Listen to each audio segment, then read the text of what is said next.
Want to start with something, share with something, or testify? What do you like to do?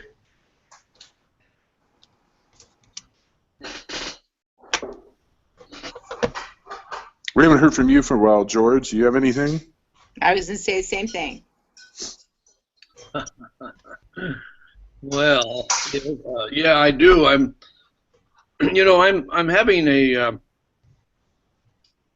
This is all embryo stuff in some cases. I've been in the prophetic a long time, but this is certainly a new room for me, and I'm still a little cautious about sharing. It's almost the Joseph principle. I'm going to make sure you're not going to get thrown in a pit. and you're grinning at me, Mike. So I know you've been there, or you probably are there now sometimes. Anyway, and I don't have that caution with you, obviously. But I am a little cautious about this being on the internet. And I just had a recent, last week, someone brought this up, and the whole, like we were talking a couple months ago, and the Bethel thing and the Westerfield thing, and I'm sitting at a table full of people that I'm involved with at a certain level. So I was reminded again of when I went into prophetic and charismatic back in the 70s, and I said, oh, I think I may be at that threshold again. So I'm saying all that to, I don't know why I'm saying it, just that I've been kind of wrestling with it the last week. Okay, Lord, am I ready to stick my neck out again? And not with God and not with you guys, and not with the people who walk and talk, what we're feeling in our spirits. But it's just that little thing still hanging out there, that what I say today is going to be on the internet, and I'm going to have to deal with it. And so last night, I told my wife, I said, I've never let people decide and choose who my friends are. So, so here I am today. That was a confession, Mike. Here I am today, and I've never had any difficulty being out there in the front. I was there, in the early days with prophets and with deliverance and all the things that came along. I've got a little edge of it anyway. So say all that. Yes, I have had some, and then been going right along with the schedule of the 12 angels, 12 messages, 12 keys every month. So I'm up to number 7 now, and every month there's a new experience at the beginning. Kind of interesting. Some of these angels come a day or two early. This last one in, what month is this? July? Yeah. Came up about a day and a half early. So it's certainly a learning experience. And my time with you a couple of months ago was certainly part of that. I thank you for that.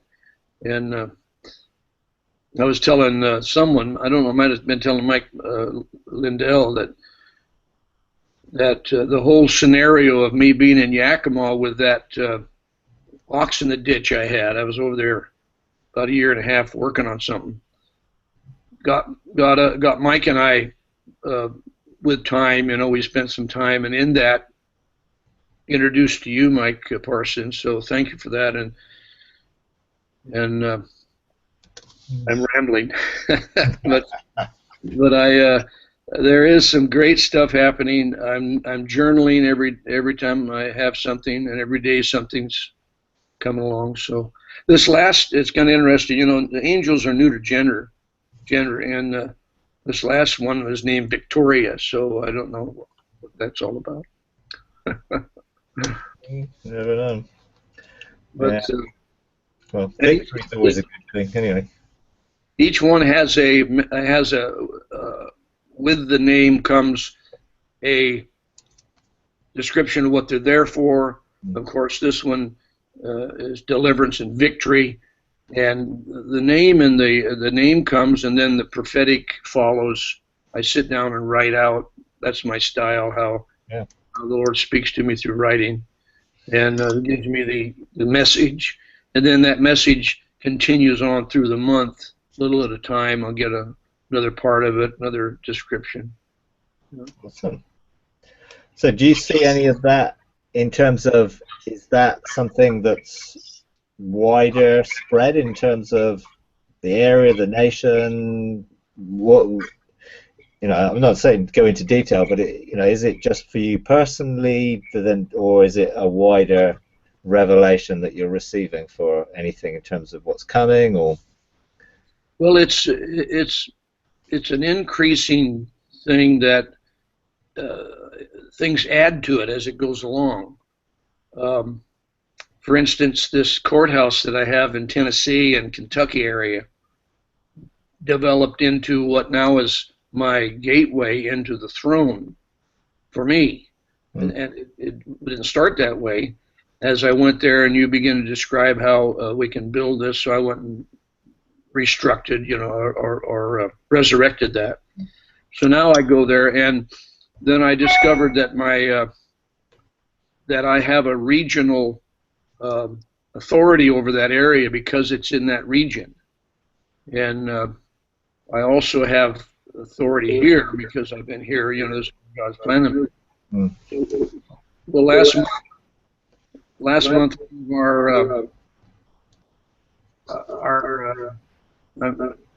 I'm getting the feedback. Am I doing something wrong? no. Are you all right? Okay.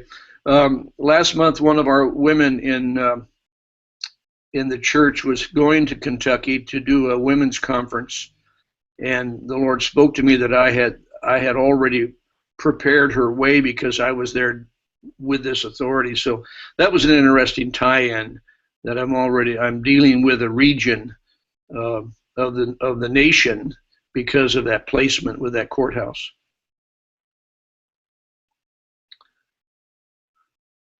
And that would be the part of the answer which you asked me about, ongoing and bigger than myself. This is all, the personal stuff just kind of builds for what God has in store. And the angel thing has been adding, and I'm getting revelation as I go along how it fits with me, and then I'm hearing some other testimonies and ties in with me. I've always felt that I'd go past the 12. I feel like I've got a group of angels that came with me at the conception, from the Father's, when the Father sent my scroll. And I was listening to Bob Jones the other day, and he made a comment that witnessed with me that he said the angels that come with you to fulfill your testimony get to go back into the Father's presence with you when you depart this world, because then they have a testimony. I thought that was an interesting thought.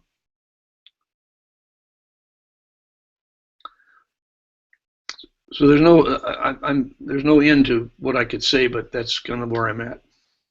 Thanks for asking.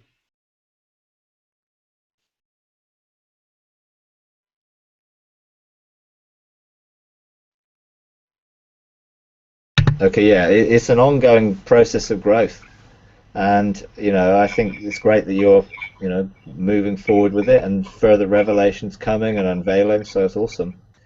And also the whole governmental issue. I think that's a key. What God is doing in a lot of these revelations is bringing His kingdom, His government, from a heavenly perspective, so it can be on the earth. So that's great. So, yeah. I find it interesting. Anyone that gets any kind of criticism about this, or maybe skepticism or even denial, that they really honor somebody dead years ago that had this experience and say, wow, this happened. And they believe in the experience as long as it's in another age with another guy, but not you or not, anyone around there. It's just so contradictory.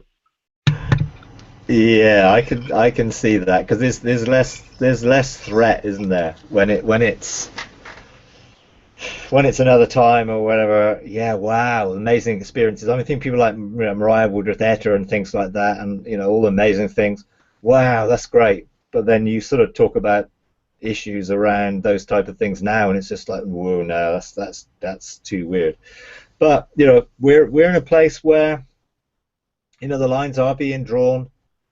The challenges are there, and we have to be willing to be ready if persecution comes or criticism, making sure that we know that we're standing on solid ground, and we don't get into political debates or arguments. We stand on what we've experienced.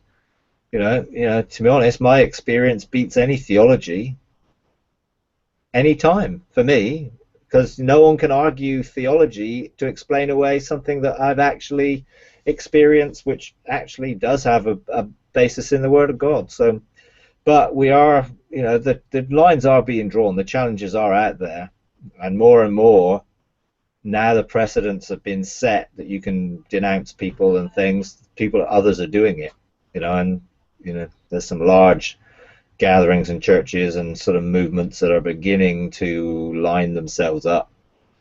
So we've got to be willing to do that and make sure we keep our hearts right, and we forgive and we release and we bless and we stand firm. And we continue doing what God's calling us to do.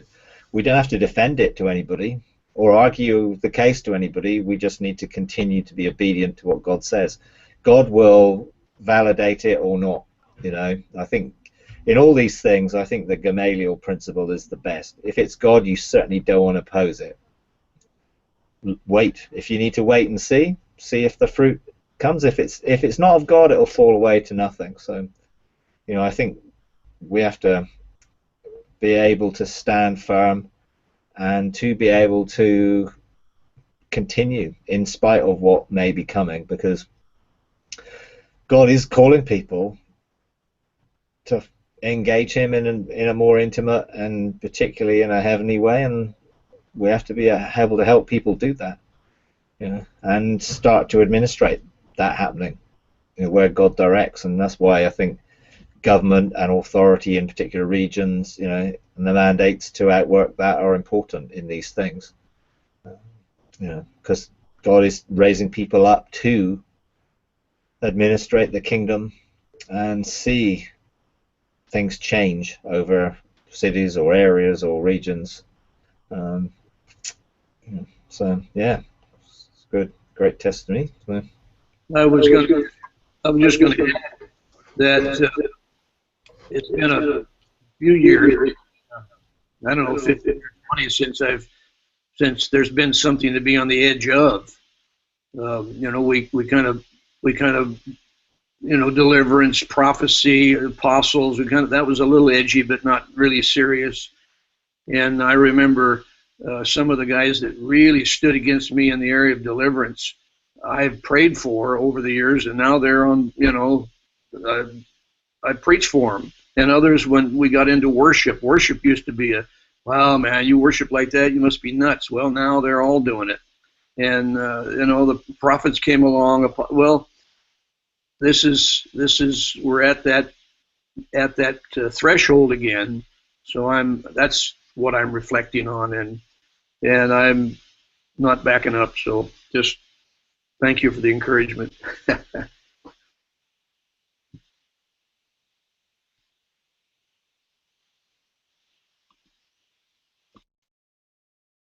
So yeah, there's a lot of pressure being put on people out there right now.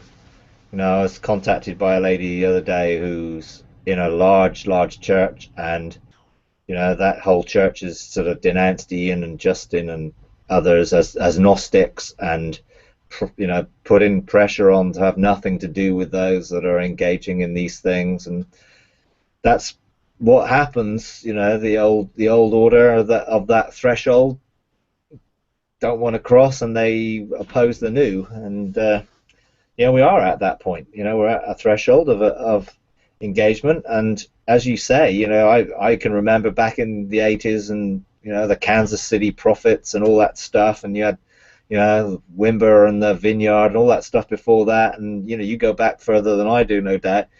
It's always that way, unfortunately. But as you say, many people do eventually catch up.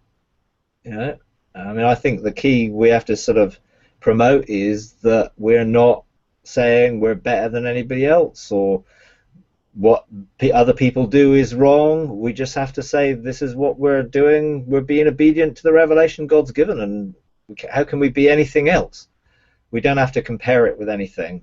Although, obviously more and more people are being drawn by God into wanting to find more, and wanting to find a deeper intimacy, and knowing there's got to be more, and therefore they're hungry and thirsty for more. It's just got to be helping support those people through the process where there may well be some pressure and persecution that's put on them, to not give up or bow into that pressure, but to follow their own conscience and where their spirit leads, and the peace that they have in their spirit in spite of what others might say. We've got to have that peace within, that gives us the anchor when things start to storm up, and they certainly are. I've sort of noticed some things happening. It's like, well, it's got to be expected the closer you get to the end of something old and the new beginning of something new. So let's keep going. What was the results in your own spirit about your trip? Did you feel like you accomplished? I know I'm probably answering my own question because of your spirit and your faith, but did you feel like you had a good trip and everything was fulfilled? Yeah, absolutely. Yeah. I felt very clearly that God has engineered this. In a sense, it's not something I was looking for in terms of what's happened, and the relationships God has opened up. I mean, I still can't remember how Mike first contacted me in the first place. I know he contacted me. I don't know. I can't remember how it happened, but that was an opening, and the relationship has continued, and other people have got brought into that, and God is doing something. For me, all I want to do is get alongside and help. I'm not over people, I'm not under people, I'm just wanting to get alongside and encourage what God has already been doing and wanting to do. And so I felt it was great to come and meet with people. Obviously, I see online and engage with people personally. That was really a blessing. But it was also good to just, be welcomed into an area and then, have access to it. I mean, obviously, in a sense, the blanket at the back there was, again, the sort of the native, people inviting me and welcoming me, and that was an openness. I was given a key in another place. It was just the fact that there was an open heart, and that in itself enabled me to see into some things and to begin to help administrate. And everywhere I went, I encouraged people to look at the governmental aspects and blueprints and where things were in terms of what God was calling them to, and whether there was a heavenly expression of that government in that. And people responded to that really well, and there's lots of testimonies subsequently from where people are starting to establish authority and have open access into places, which has been a blessing, that God has opened up doors into situations and places, and help establish some relationships and connections which are hopefully ongoing. And that again will be a place where further things can be released. We want to see cities of refuge. We want to see places where God is wanting to establish his kingdom and begin to administrate that on earth as it is in heaven. And I felt I felt blessed to be able to come and to be involved in seeing what God was doing and help in any way I could. So for me, yeah, it was great. I really appreciated it and appreciated people and their open hearts and generosity and things. So I feel God wants to really deal with the North Gate, and it will be a pattern for what he's doing elsewhere, and even the connections that are being made elsewhere. And it was great that people came up from the Southwest, from San Diego and Los Angeles and Palm Springs and California in general. That was really great. I felt that was helpful, and I've now continued the relationship with some of them in terms of government, and that was really great in itself. So yeah, I was really blessed and thankful for what God did, because I wasn't I didn't come in with an agenda other than I want to see God's government established in some way, but I didn't know what and where. I just wanted to come and engage and then see what God began to do. So it was a privilege to be involved in that. I was really blessed, definitely. So yeah.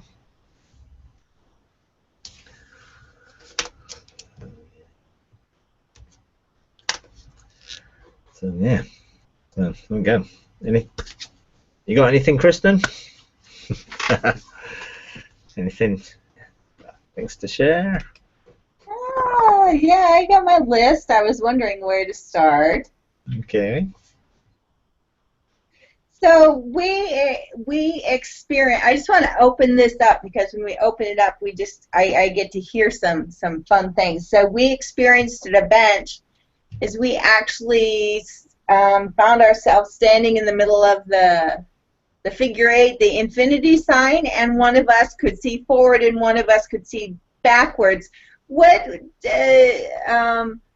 we outworked it and we moved through it. But what is the middle place? I mean, what's the middle place? Well, the middle place is what is. You have what was, what will be, but it has to come through what is. So we have to bring what was into what is, and then begin to call forth or administrate what will be. And in a sense, it's not just a flat, one-dimensional thing either. It's actually so that you can see the end from the beginning, because it's sort of a dimensional shape. It's not just a flat, one-dimensional. Well, you go around this flat walk. You're walking into a dimensional thing, and then walking into taking what you've seen there to establish it here in what is. So that what is represents the cross, which is the intersection of time and eternity, that brings the place of transformation and exchange, so that you can exchange what was in your past for what was in eternity, to bring change into what you are now, so that you will be different in the future. And that's just personally and in every sphere that you're called to engage in. So I see it as the middle being the convergence of eternity and time at the cross. And therefore we enter in, and the cross now is, of course, always for us. It always applies. We always have access to come through the veil, which effectively, is what Jesus did on the cross to open up this for us. So, and Jesus was slain before the foundation of the world. So that, in a sense, was in eternity, but we actually have it in time. So we can experience that, but go back to see what it was like before, in the heart of God, in what was, and then, of course, we can walk that through and begin to bring it into what will be, to align what will be with what was the heart of God in eternity. So it's a dimensional walk rather than just a figure of eight. It does represent covenant in a sense of, in the middle was where the covenant was made, and of course we are in a new covenant because of the cross and the covenant that God made with Jesus and that we are in and benefits. beneficiaries of that new covenant. So yeah, that's how I would sort of picture it. But you know, I love engaging there. I love going into that every day and just beginning to let my spirit just receive. Sometimes it's not cognitive. I just go there and I stand and I just look, and I'm just like, my spirit just absorbs, you know, and I find then I can release that when I walk it back. Explain, walk it back. What do you mean? Well, what I received there, my spirit receives there, it's like I'm from the beginning, looking and engaging God's heart and receiving the revelation in my spirit of what his eternal purpose always was, without the mess that was created through sin. And therefore I'm seeing it from his perspective. Then I have to walk it back. So I bring that back into now, and then that begins to change who I am now, because I carry now the eternal perspective.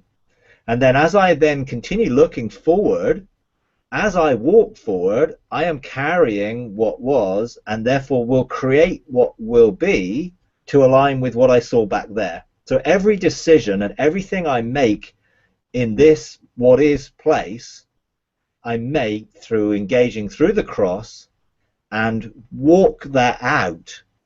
So I effectively in my own life, I outwork so that I will be who God called me to be from back there more and more, you know. And when it comes to not just personal things, but through seeing God's purpose for maybe a city or an area or ecclesia or whatever it might be, you know, I then make decisions, and we make decisions as a bench based on that revelation which comes from the purity of God's eternal heart.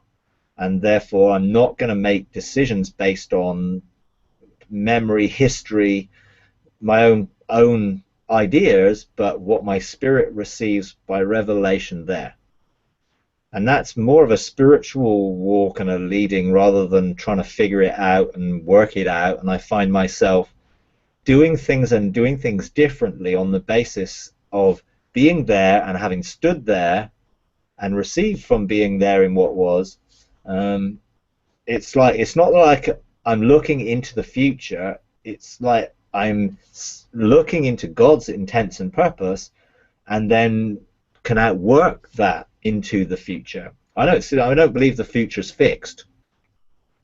What I believe is it can be administered to align with what God's purpose was from the beginning if I embrace it, and then I allow that to change and transform me here, so that every decision I make will be made on the basis of that, not my own personal experience or wishes or anything else.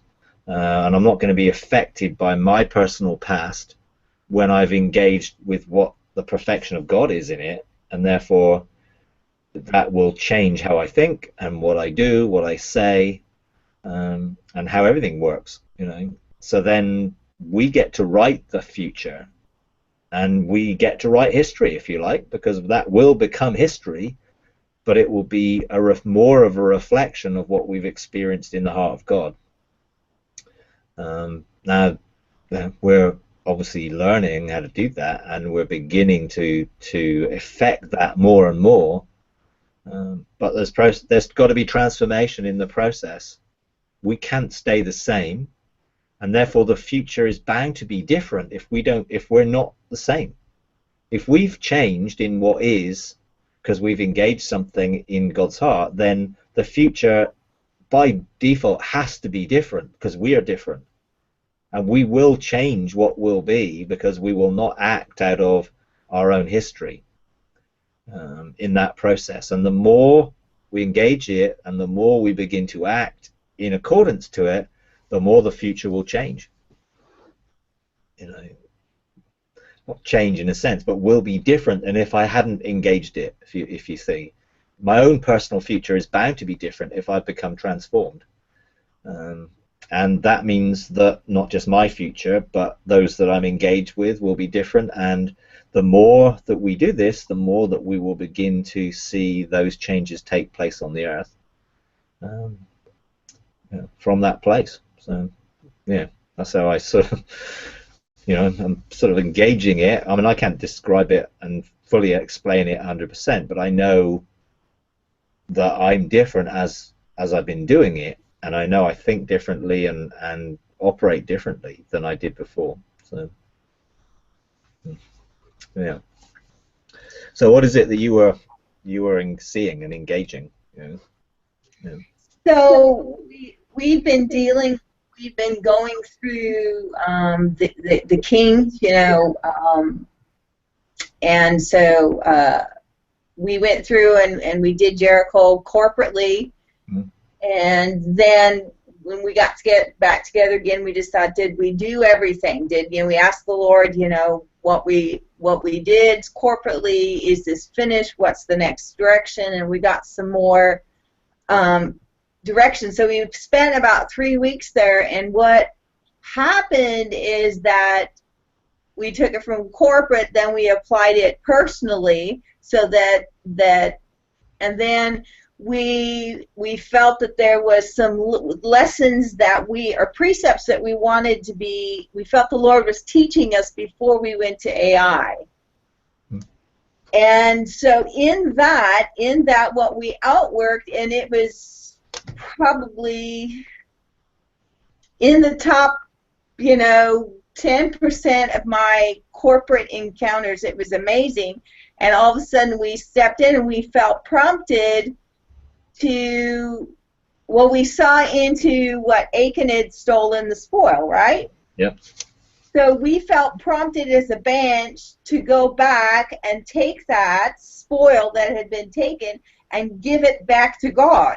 And it's the first time all three of us, we stood in the glass to see, we all saw Melchizedek. Yeah. We all went in the treasury room together, and that's when we were doing that. That's all of a sudden we saw the beginning and the end. But it was amazing to actually feel God's heart when we put something back that belonged to Him. Awesome. Yeah. Wow. That sounds really, really good. It was really amazing. Excellent. Wow. Really amazing. Very good.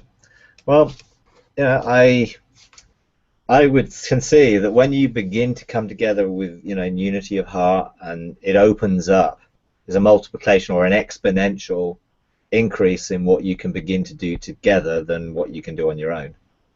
And I think that's great. It's a great testimony of that, and just imagine what's to come. It's awesome. It is awesome. Yeah. And it's interesting. So to outwork that, we asked the Lord, I says, well, how does this look? Is there anything? So when you gave me some insights a couple of weeks ago about the bench of 7, when they asked you to do something regarding the Father and they weren't prepared, so I shared that, and we since we're still waiting on the completion of the 7, that we felt that we needed to think as part of the 7 in the 3, so that the ministry always happened to the people. Yeah. So that was a really good piece of information that we've taken consideration. So on Sunday, we all basically ministered together each portion of what we outworked as a bench together, and that was really unique. Because then you saw the redemptive gifts and the creative gifts come out of each one of us, and it was really awesome. Awesome, excellent. Yeah, and it's a journey, and along that pathway, God, if you continue just to trusting in God and looking to God for the direction and the mandates, then it will be your journey, and you may not have this full 7 in place, but actually, as you say, God still enabled you to minister from that perspective because you carried it in your heart. And I think that's the key. You have to carry those things in your heart, and then that gives you access to them. And when you engage in heaven, that engages in heaven with you, which is really, really good. So yeah, excellent. Yeah, very good.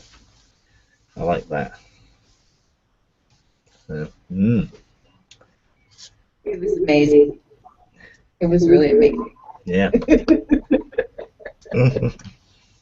So yeah, so you get. Okay, you had a list, you said. Is anyone else? If anyone else wants to jump in? Maybe George has something else he wants to jump back in, or Go ahead, Krista. I just had a thought, but I can wait. Oh. you go with your thought, George. I was just gonna. I don't have a bench of three. I'm just learning the language and also the process. I've been doing some listening and picking up some teaching from some of the other fellows that you're walking with. So I'm not at that point yet. I'm assuming the bench of three is two other people that would actually agree with you. That would be a start, right? Well, it's three people agreeing with God's blueprint or mandate. Yeah. Okay, I understand that part. But something happened to me just yesterday that I thought was pretty amazing. A day before, I had an occasion to one of the national preachers that had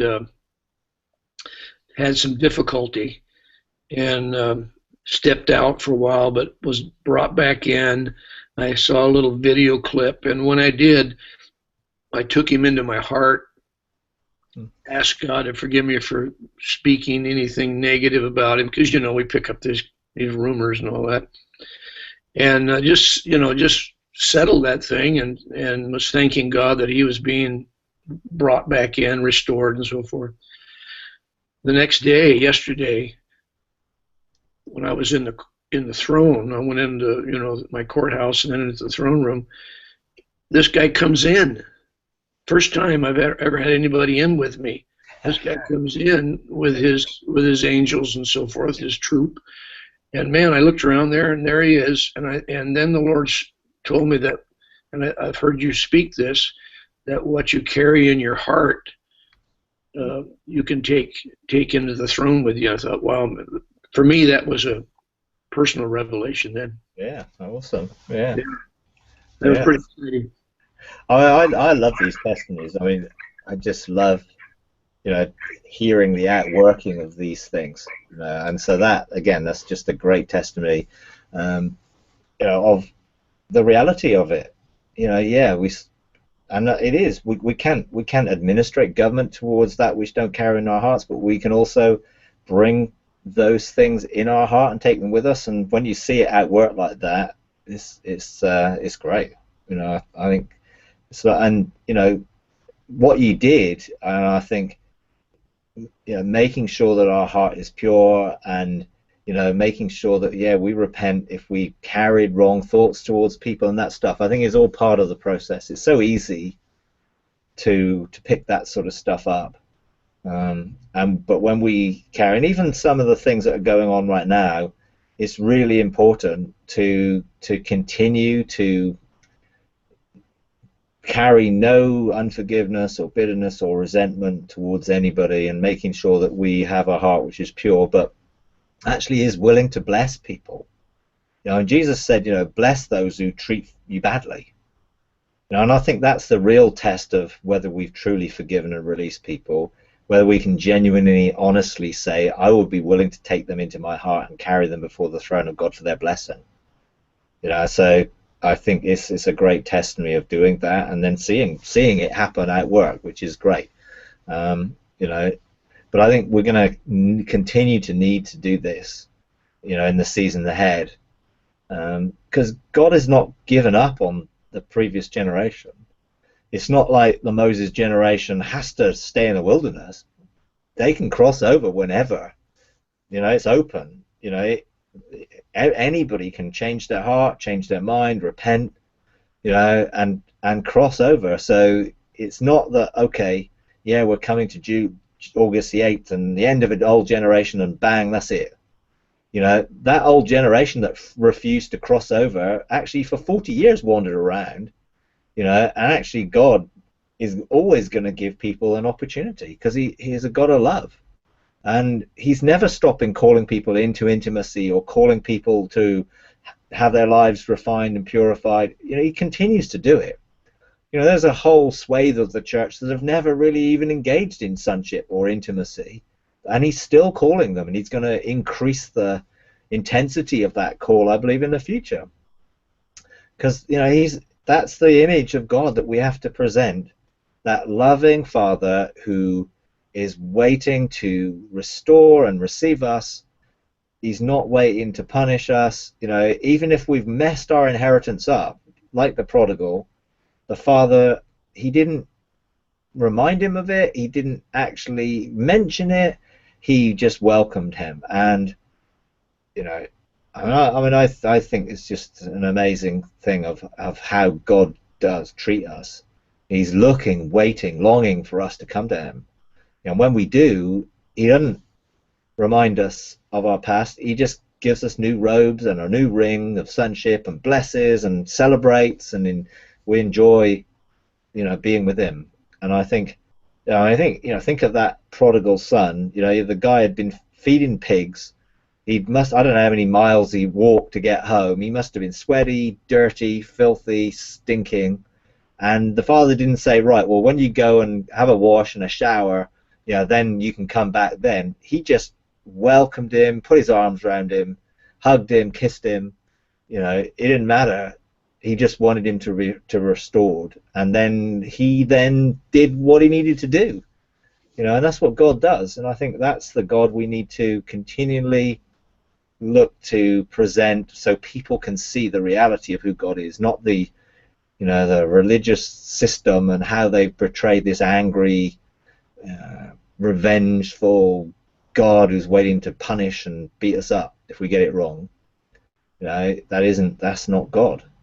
You know, we need to undo the image that has been presented and create a new image, one that reflects the glory and the love of God and the blessing of God. You know, I remember reading a testimony, I think it was in Facebook, of some guy who was on a plane, or maybe Malady, I don't know, but they were sitting next to someone, and they asked what they were doing, and he said, oh, I'm speaking at a conference, and he said, oh, preacher? And he said, yeah, and the guy just went silent and didn't speak. And so he said, he picked it up and sort of challenged it and said, well, but I'm not preaching anything that you would ever have heard. And he opened up the revelation of what God is really like, and the bloke was just like, whoa. And has subsequently invited him to come and talk to his friends, and I mean, as a result of actually presenting the real God, not the religious God that has been presented by the world, you know, to the world by the church, basically. You know, and people will want to meet a God who is their Father, in that loving God who's drawing them into a relationship. You know, who's going to want to come to someone who's going to be beating them up all the time? You know, so I think, you know, it's an important thing. And I think we just have to be careful how we present God. You know, and we get opportunities of doing it all the time when things happen.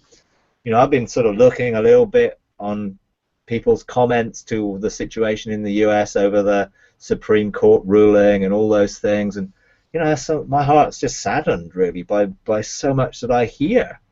You know, the negative stuff, and you know, the judgment is coming on the US as a result of this and all this stuff. It's like, well, that's not how God does things.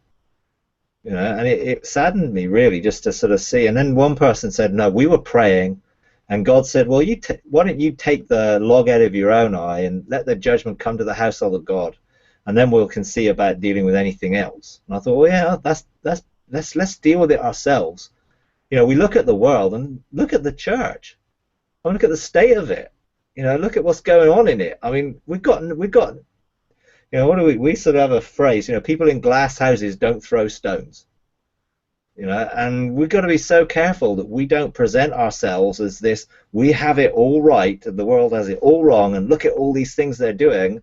well, there's enough that we've got to be sorting out and getting, changed ourselves. Let's make sure we deal with that. And then we can see, and hopefully we can see with the eyes of love, and begin to stand in the gap. We have the right to stand on our behalf of our nation, and we have the right to repent on their behalf. We don't have to condemn.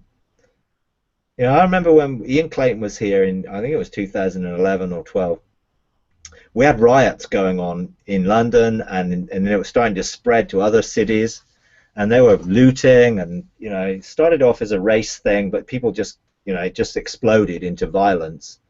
And he sort of said, right, okay, is anyone willing to stand and identify with their nation to deal with this? And he led us in a court case. And we said yes, and we stood under the covering of God's word, and we accepted, the various things, the injustice, and the various things that came out as we did that court case. And we basically repented on behalf of the nation and the things in the nation that had created the environment where this could take place.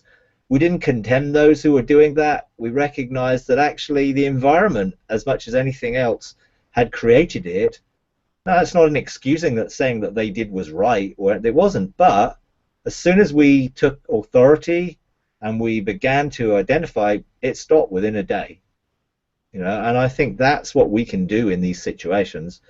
We can identify with them and deal with it, actually deal with it on behalf, of our nation and our situations, rather than just, being so negative about it. Let's administrate and do something about it, rather than just criticizing and calling for judgment and cursing your own nation.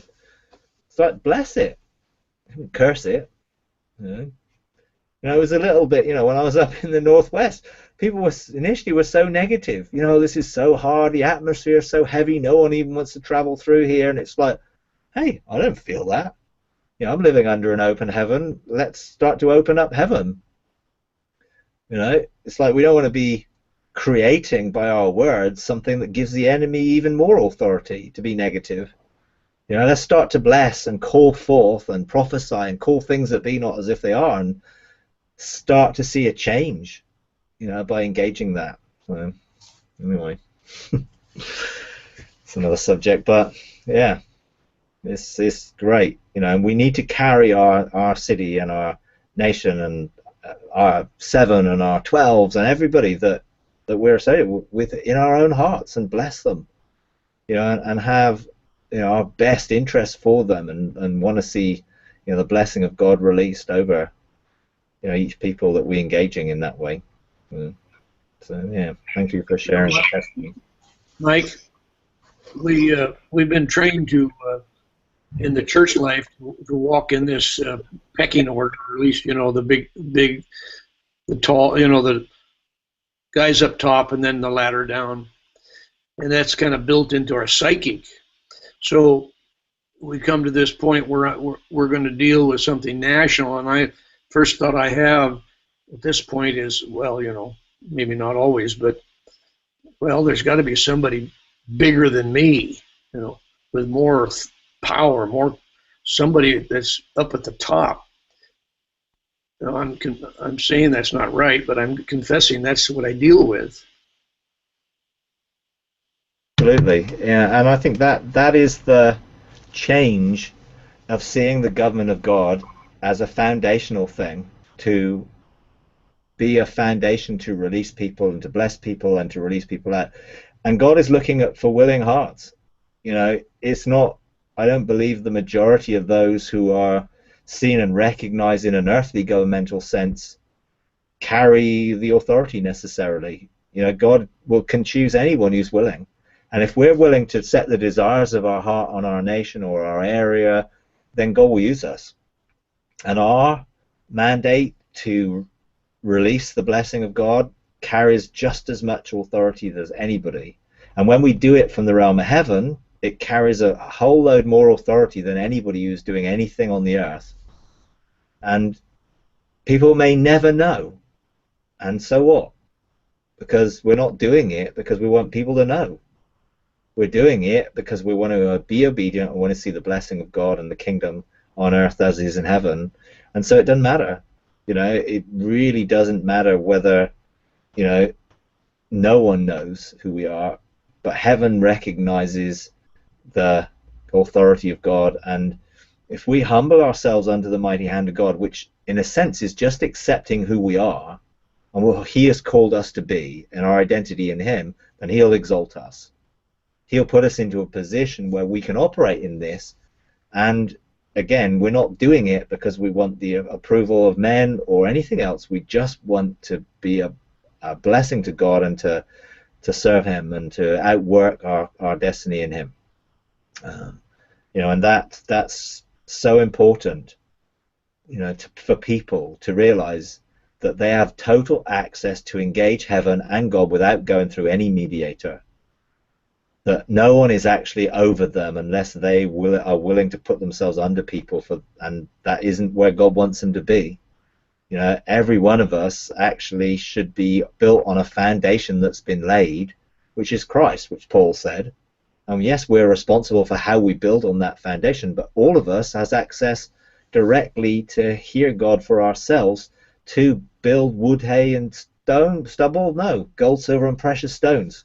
That's what God wants us to do, and we can do that by engaging with him and getting daily mandates and authorization from heaven to do what Jesus did. Only do what they see the Father doing. And that's what we're responsible for. And so we've got to encourage people to believe who they are. It's like we're all David at heart, and we can all slay the giants if we have a heart of worship and intimacy with God. We don't have to be 6 foot tall. We don't have to have great armor. We don't have to wear anyone else's armor either, or compare ourselves with anybody else. We just have to do what God says and know who we are and have the authority to do it. And nothing's impossible. Bring the giants on. And it's because we don't have to be fearful of them when we know that we are giant slayers. We're not grasshoppers.